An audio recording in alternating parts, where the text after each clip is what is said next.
6 and the topic is holidays are fun. You are enjoying right now, right? This is holidays. जो holidays आता है तो इतनी मजा आती है कि हम ये करेंगे वो करेंगे, प्लान आपका तो बहुत ही अच्छा बन जाएगा, राइट? लेकिन जाना या नहीं जाना that's depend on our parents. Okay, so let us start the first paragraph. Atif's holidays had begun. Atif का हॉलीडे आपकी तरह ही शुरू हो गया था. He was very excited. बहुत ही खुश था, एक्साइटेड था. He had made some wonderful plans and wanted to tell his cousin. उसका नाम है शबाना. शबाना को वो कहना चाहता था कि हॉलीडेज का उसने क्या क्या प्लान किया है, राइट? और क्या करना चाहता है वो उसकी कजिन को बता रहा है. So he wrote her a letter. तो आतिफ अपनी बहन, अपनी कजिन और उसका नाम है शबाना, उसे लेटर लिखता है. लेटर लिखता है और उसका सिटी है अजमेर. लिखता है 1 मई 2006 और डियर शबाना आपा, hello, how are you? I am fine here. आपा, my holidays have started from today. I am going to my नानी's place on 5th May 2006. I will be back on 20th May 2006. My school will reopen on 30 June 2006. When does your school close? Why don't you come here? We will have great fun. Bye for now. And your brother Atif. इतना छोटा सा letter अपनी cousin को लिखकर ये बताता है क्या? Hello, how are you? आप कैसे हो? I am fine here. मैं तो यहाँ पे ठीक हूँ. अब my holidays have started from today.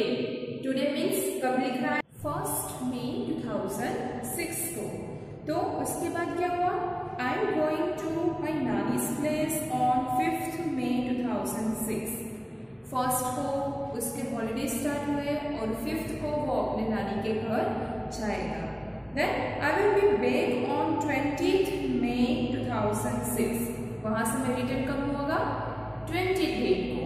Then my school will reopen on 30 June 2006.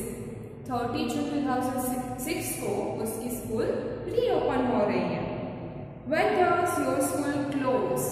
आपके स्कूल में वेकेशन कब होता है? कब बंद होगी आपकी स्कूल?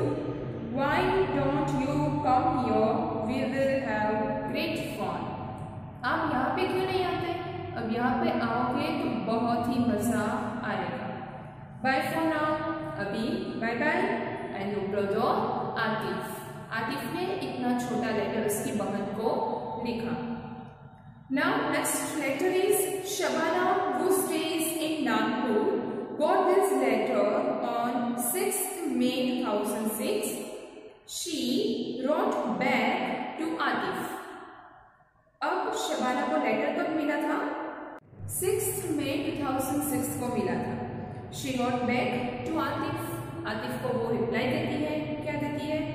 देखो यहाँ पे, hello, I am doing well here. मैं भी यहाँ पे ठीक हूँ. I got your letter yesterday. मैंने कल ही तुम्हारा लेटर मिला. Happy holidays.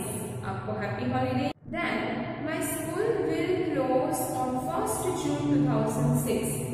मेरी स्कूल में वो क्लोज होने वाली है 1st June 2006 को. And it will reopen on 10th August. 10th August को फिर reopen होगी. I will go on a school trip to Goa and will return on 7th June 2006. School trip है उसकी गोवा की और वहां से रिटर्न होगी 7th June 2006 को. I will try to come to Ajmer after that. मैं गोवा से वापस आ जाऊँ स्कूल ट्रिप के बाद तो वहां पे आने की मैं ट्राई करूंगी. बाय शबाना. बाय कह दिया और लिखा है शबाना ने. Atif wrote this letter on 1st May 2006. You remember how we write a date in numbers? हम नंबर में डेट कैसे लिखते हैं आपको याद है ना? हम हर रोज स्कूल पे आते थे तब हम अपनी डेट और डे लिखकर ही राइट राइटिंग शुरू कर देते हैं। तो आपको ऑब्वियसली याद होता होगा ना कि डेट हम नंबर में कैसे लिखते हैं, राइट। अब देखो मैं यहाँ पे आपको दिखा रही हूँ डेट कैसे लिखते हैं वो। Let us begin. Students look here, यहाँ पे आपको एक एग्जांपल दिया गया है 1506 इज 1 मई 2006। ऐसे हम लिखते हैं date. Then now write which dates this stand for। अब ऐसे ही इस डेट को हम कैसे लिख सकते हैं वो आपको फाइंड करना है। ओके, देखो यहाँ पे 5 यानी कि कौन सा मंथ है, 5th मई, राइट। सो यहाँ पे हम क्या लिखेंगे, is equal 5th May and 2006, right. Then यहाँ पे भी मई मंथ है लेकिन डेट है 20 मई 2006। Then June, but date is 7 June 2006 and this is January and date is 1st January, January 2007। हम ऐसे डेट लिख सकते हैं। This is very important for you. Just remember it how to write the date. And next topic is now write these dates in numbers। अब number में लिखना है। यहाँ पे आपको मंथ के नेम दिए गए हैं, यहाँ पे नंबर में लिखना है। 1 जून 2006 यानी कि 01, जून यानी कि 06 and 2006 यानी कि 06, right? You can write like this. Then 30 May 2006, again 30 May यानी कि 5th month, so यहाँ पे 5 and 2006 यानी 06, right? Then 10 August 2007, date is 10, so first is 10. Then August 8th month, so 08 2007 यानी कि 07. We can write like this. Okay. Then students, our next question is how long did it take the letter to reach from Ajmer to Nagpur? Okay, Ajmer से कौन लिख रहा था, आतिफ। तो आतिफ ने शबाना को भेजा यानी कि अजमेर से नागपुर तक लेटर गया, तो उसका ड्यूरेशन कितना है वो आपको फाइंड करना है। अजमेर से आतिफ कब लिखता था लेटर, उसकी डेट दी गई है 1 मई 2006 को। और देखो यहाँ पे नागपुर है यानी कि शबाना है वो कहाँ पे रहती है और उसने कब लिखा था लेटर, तो 7 मई 2006 को। सो ड्यूरेशन इज हियर, अजमेर का 1 मई एंड नागपुर से लिखती है 7 मई को। लेकिन the point is that Nagpur से शबाना लेटर लिखती है और फर्स्ट सेंटेंस में उसने क्या किया था, आई गॉट लेटर यस्टरडे, मैंने कल लेटर मुझे मिला था। तो इसका मतलब क्या हुआ कि लेटर नागपुर तक कब पहुंचा था, 6 मई को पहुंच चुका था, राइट। सो फर्स्ट से लेके 6 का ड्यूरेशन हमें फाइंड करना पड़ेगा। फर्स्ट से सेकेंड, सेकेंड से थर्ड, थर्ड से फोर्थ, फोर्थ से फिफ्थ एंड फिफ्थ से sixth. How many days will be, 5 days। So here we can write 5 days। 5 दिनों में लेटर अजमेर से नागपुर पहुंच गया था। Okay, second question is how many days will Atif spend at his nannies place. नानी की प्लेस पे आतिफ है वो कितने डेज रहेगा, देखो 5 मई 2006 से 20 मई 2006 तक वहां पे रुकने वाला है। तो आपको ऐसे भी काउंटिंग करना है, फर्स्ट से सेकेंड 1 डे, सेकेंड से थर्ड 2 days। तो ऐसे ही 5 से लेके 20 तक काउंटिंग करो तो आपको टोटल कितने डेज मिलेंगे, 15 days। Okay, so here answer will be 15 days।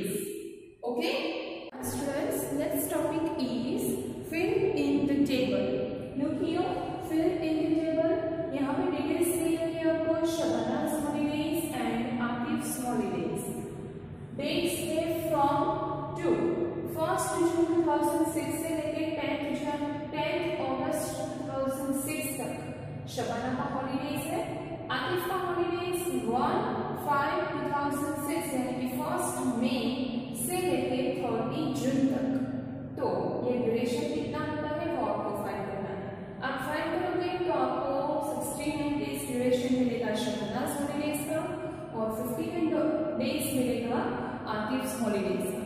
So now our next question is who has got longer holidays. सबसे ज्यादा लंबा हॉलीडे किसको मिलता है वो आपको कहना है। नाउ लुक, शबाना का कितने हैं 69 डेज एंड आतिफ का 59 days. So you can write whose number? Yes, that is Shabana. This is the answer. Okay.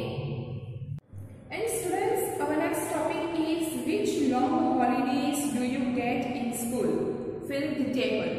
आपकी स्कूल में किसका हॉलीडे सबसे ज्यादा लंबा होता है? देखो ऑप्शंस दिए गए हैं, summer holidays, autumn break, winter break and holidays after the exam. ये आपको सोच के बताना है। Okay, this is your work. This is all about our page number 47। Now students, we are starting our next page number 48। उसमें देखो क्या है, on 15th May 2006 Chandra went to a shop to buy butter. Chandra है वो butter खरीदने के लिए एक दुकान जा रहा था। He checked the packet to see if this butter was safe to eat or not. उसने क्या किया, बटर का जो पैकेट था वो लिया और उसने चेक किया उसमें कि वो खाने के लिए सेफ है या नहीं। अब आप सोचते होंगे कि खाने के लिए सेफ है या नहीं, मतलब बटर है वो तो खाना ही है, लेकिन सेफ है या नहीं मीन्स देखते हैं चलो।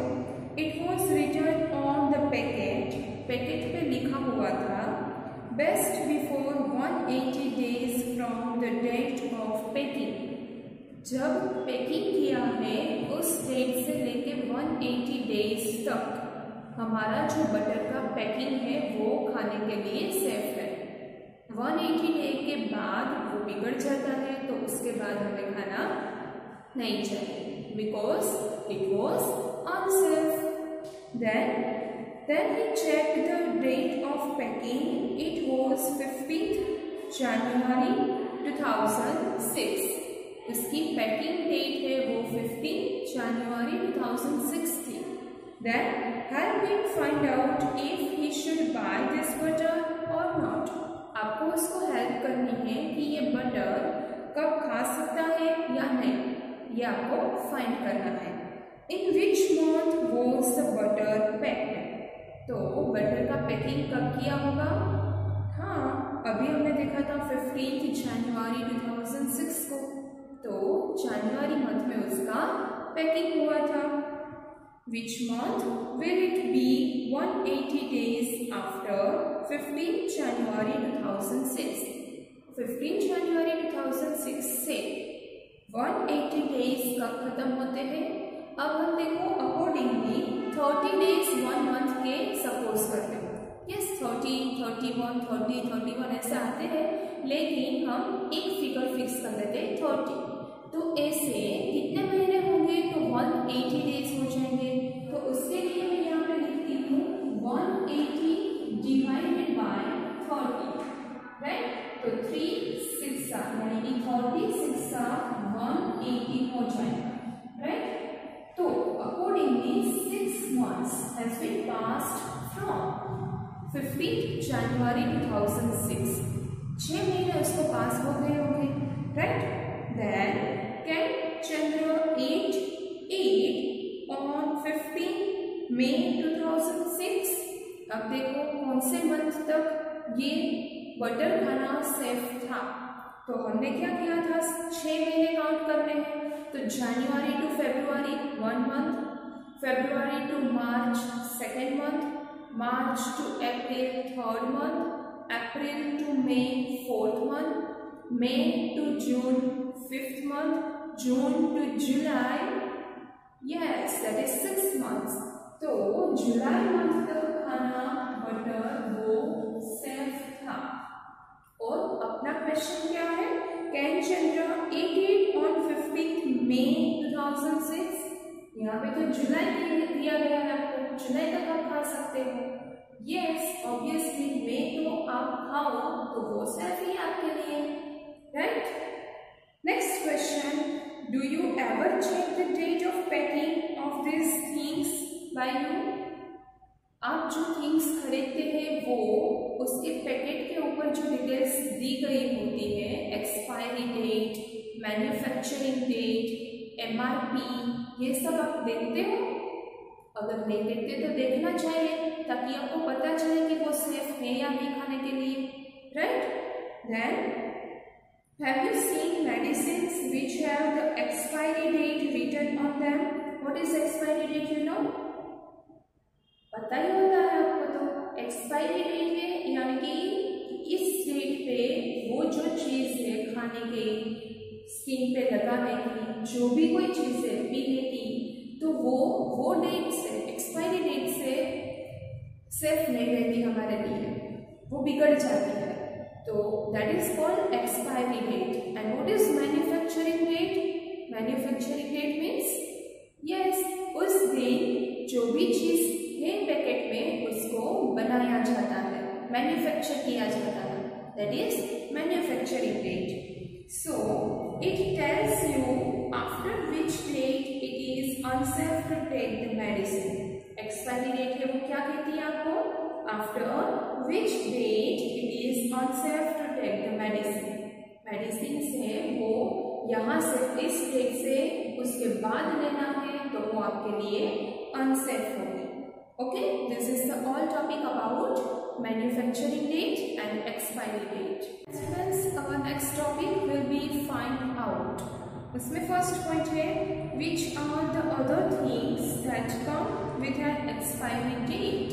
Expiry date के हिसाब से ऐसी आपके पास ऐसी कौन सी चीज़ है जिसमें expiry date लिखी होती है, right?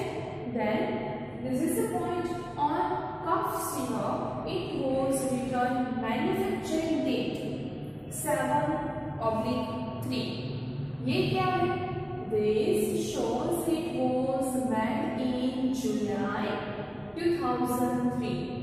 ऐसे दिखाते हैं, क्या है वो? जुलाई 2003 पहले मंथ है और उसके बाद ईयर।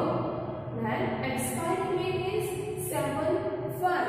इसे हम कैसे लिखेंगे? What month and year is written as 7/5? 7 first digit is month and second digit shows year. So here we can write 7 means July, J-U-L-Y, and second is 2005.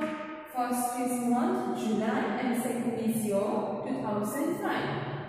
The next point is, would it be safe to take the cough syrup in September 2005? अब देखो manufacturing date means उसका cough syrup को हमने बनाया था कब? जुलाई month में। And what is expiry date? जुलाई 2005। सो जुलाई 2003, जुलाई 2005। आपको सितंबर 2005 दिया गया है, मीन्स जुलाई 2005 के भी बाद। तो सितंबर में हम वो कफ सिरप ले सकते हैं?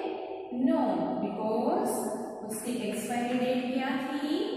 7/2005 मीन्स जुलाई में चली गई थी, तो हम सितंबर में वो ले सकते हैं? नहीं। So here we can write no as an answer.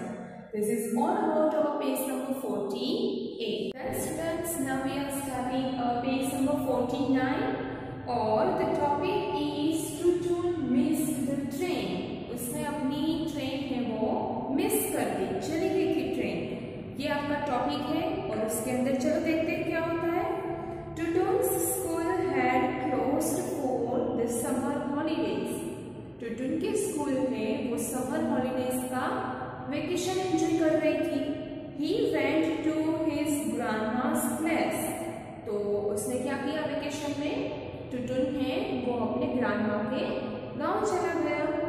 He met a lot of his cousins there. उसने वहाँ पे अपनी नानी के घर कितने कजिन्स के साथ खेला, मस्ती की। He was enjoying himself and didn't want to go back home. उसको यहाँ पे मजा आ रहा था नानी के घर, तो उसके लिए वो अपने घर फिर से जाना नहीं चाहता था। तो चलो उसकी मम्मी क्या कह रही है देखते हैं। टुटुन, pay train leaves eight 5:30 in the evening. शाम 5:30 बजे हमारी ट्रेन यहाँ से चली जाएगी। चलो अपना बैग पैक करो, स्पीड करो। तो टुटुन क्या उसके आंसर देता है, oh no we are going back so soon. हम कितना जल्दी घर जा रहे हैं। I wish we miss our train. मैं तो ऐसी विश करती हूँ कि यहाँ से मेरी ट्रेन निकल ही जाए। Tutun and his parents reached the station at 5:15। वो 5:15 तक तो स्टेशन पे पहुंच चुके थे। बट गेस व्हाट, बट आप सोचो क्या होगा। They had actually missed the train. वो एक्चुअल में अपने मिस कर चुके थे ट्रेन। सो टुटुन को तो बहुत मजा आ गया। Hurrah, that means I am not going back today. So आज तो मैं घर नहीं जाने वाला, मुझे तो अच्छा लगता है। And our question is, can you guess why they missed the train? आपको पता है कि उसने ट्रेन अपनी क्यों मिस कर दी? चलो देखते हैं on our page number 50। This is all about page number 49। Page number 50 में क्या है? Actually the train had left at 5:30 in the morning. Oh, 5:30 बजे सुबह को ट्रेन वो तो चली गई थी। टुटुन्स पेरेंट्स वर अपसेट। टुटुन के पेरेंट्स हैं वो तो अपसेट हो गए। They asked the station master. उसने स्टेशन मास्टर को पूछा, Our ticket says 5:30. हमारी टिकट में तो 5:30 का टाइम लिखा है। So स्टेशन मास्टर ने क्या आंसर दिया? But sir, this means 5:30 in the morning. यानी कि ये 5:30 है, ये तो मॉर्निंग का टाइम आपको दिखा रही है। Oh yes, how could I forget that? अरे हाँ, ये तो मैं कैसे भूल सकती। But the railways will write 7:30 for 5:30 in the evening. तो रेलवे मास्टर ने क्या उसको आंसर दिया? The railways will write 7:30 for 5:30 in the evening. Evening में EVENING। इवनिंग में जो हमें 5:30 टाइम ऐसे लिखते हैं तो हम बाजू में लिखते हैं PM, that becomes evening। लेकिन रेलवेज में क्या यूज होता है? 5:30 को इवनिंग में शो करने के लिए 17:30 ऐसे लिखते हैं। 17:30 ऐसे टाइम दिखाते हैं। क्यों, आपको पता है? चलो देखते हैं। देखो आपकी तरह टुटुन ने भी पूछा, व्हाई, ऐसा क्यों? Because they are use 24-hour clock. Railways में वो 24-hour क्लॉक यूज करते हैं। अब new question, what is 24-hour clock? 24 hour तो होते ही है एक दिन में, लेकिन ये क्लॉक कुछ डिफरेंट है। यस, डिफरेंट है। क्लॉक डिफरेंट नहीं है, उसका टाइम दिखाने का तरीका अलग है। तो वो तरीका हमें देखना है, कैसे लिखते हैं वो। चलो look at this chart, it tells the difference between your watch and 24-hour clock. Try to complete it. चलो देखते हैं हमारा टेबल, उसमें कैसे लिखते हैं। Okay students, look here, time by your watch means 12-hour clock and time by 24-hour clock. चलो देखते हैं, हम जब दोपहर को 1 बजता है तब उसको कैसे बोलते हैं? 1 o'clock in the afternoon, और in our 24-hour clock it will be 13। अब देखो यहाँ पे मैं एक क्लॉक ड्रॉ कर रही हूँ छोटी सी ऐसे। अब यहाँ पे 12, 1, 2, 3, 4, 5, 6, 7, 8, 9, 10 and 11, राइट? छोटी सी है, लेकिन देखना अब 12 से लेके 1 तक। अब सुबह मीन्स रात को 12 बजे से नेक्स्ट डे शुरू हो जाता है, तो वो काउंटिंग भी स्टार्ट हो जाती है। कैसे? 12 से 1 दैट इज 1 आवर, 1 से 2, 2 आवर, ऐसे पूरा एक सर्कल घुमा दे तो यहाँ पे 12 आ जाएगा, तो वो दोपहर के 12 हो गए। तो एक दिन के 12 घंटे तो हो गए कंप्लीट। अब दोपहर से मीन्स 12 बजे के बाद एक नहीं 13 बजते, क्या 13 बजते हुए। कहाँ से? दोपहर 12 के बाद। 1 बजे तो हम उसे बोलते हैं 13 आवर्स, 2 बजे 14 आवर्स, 3 बजे 15 आवर्स। ऐसे हम दोपहर के बाद 13 से स्टार्ट करते हैं, 13 आवर्स से स्टार्ट करते हैं। That will be our 24 hour clock. अब पता चला क्या है? देखो यहाँ पे क्या लिखा है, 1 o'clock in the afternoon, that is 13 hours. 2 o'clock in the afternoon becomes 14 hours, HOURS. Then 3 o'clock in the afternoon, 15 hours, HOURS. Then 3:30 in the afternoon, 3:30. 3 means 59 था, and 30 minutes becomes 40 minutes. इसमें कोई चेंज नहीं, 15:40 hours. And 6 o'clock in the evening, शाम 6 बजे। 6 को क्या बनेगा? Count करो, देख रहे हैं यहाँ पे 3 पे 15 था, 4 पे 16, 5 पे 17 and 6 पे 18. So यहाँ पे लिखोगे 18 hours. This is the 24-hour clock concept. पता चला आपको? Okay? This is all about our page number 50. Now students, we are studying next page number 51, and the question is, suppose a train leaves at 8:30 at night. रात को 8:30 बजे train leave करती है, निकलती है। Then the time written on the railway would be, तो railway में क्या टाइम लिखा होगा? रेलवे में कौन सी क्लॉक यूज होती है? 24-hour clock. So according to 24-hour clock, what is the time at 8:30 at night? अब चलो काउंट करते हैं। यहाँ पे 1 2 3 4 5 6 7 and 8, आपको 8 तक पहुंचना है। 1 को हम क्या कहते हैं? 13 o'clock, 13, 14, 15, 16, 17, 18. So 8:30 रात को PM में हम 24-hour clock में क्या यूज करेंगे? 20. So 8:30 becomes 20 and 40, HOURS. उसको हम 24-hour क्लॉक के हिसाब से 20-40 hours लिख सकते हैं।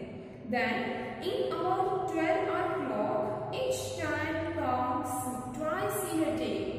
हमारी जो 12-hour क्लॉक होती है उसमें हर टाइम 2-2 बार दिन में आते हैं ना। देखो कैसे बोलते हैं। So 5:30 in the morning, 5:30 in the evening, then 5:30 in the evening becomes 5:30 PM. In the morning becomes AM. That is the difference in our 12-hour clock. What is about 12:30 in the afternoon? So afternoon में जब 12:30 होता है तो उसका double कब होता होगा? Afternoon में ही है, तो that is 12:30 PM. तो PM है means 12 बज रहे हैं, दोपहर हो चुकी है, 12 बजे के बाद 30 मिनट हो चुकी है। So after 12 o'clock at noon we use PM, means दोपहर 12 बजे के बाद रात को 12 बजे तक, means जो 12 hours होती है दोपहर से लेके रात तक, हम क्या यूज करते हैं? PM. एंड रात 12 बजे से लेके दोपहर 12 बजे तक हम यूज करते हैं AM. Okay? Then you must have noted the time of sunrise and sunset. इस चैप्टर में हमने किया था ना, सनराइज कब होता है, सनसेट कब होता है। Right here using AM and PM. आपको AM and PM का यूज करके सनराइज एंड सनसेट दोनों का टाइम नोट करना है। अभी आप कर सकते हो क्योंकि विंटर में तो टाइम चेंज हो चुका होगा, राइट? सो आप ये नोट करके इसमें लिखना। And where have you seen a 24-hour clock being used? आपने कहीं पे देखा है 24-hour क्लॉक यूज होती है? वो एक तो हमने देख लिया रेलवे स्टेशन पे, दूसरा बैंक पे आती है, स्कूल पे हम अभी यूज करते हैं, देखा है ना हमारे स्कूल के फ्लोर पे। तो ये सारे एग्जांपल्स आप इसमें लिख सकते हो। Okay, This is all about our page number 51. And students, with this we can complete this 4th chapter. Tick, tick, tick. Right? This is our 4th chapter in Mathology book. Then, goodbye and see you again.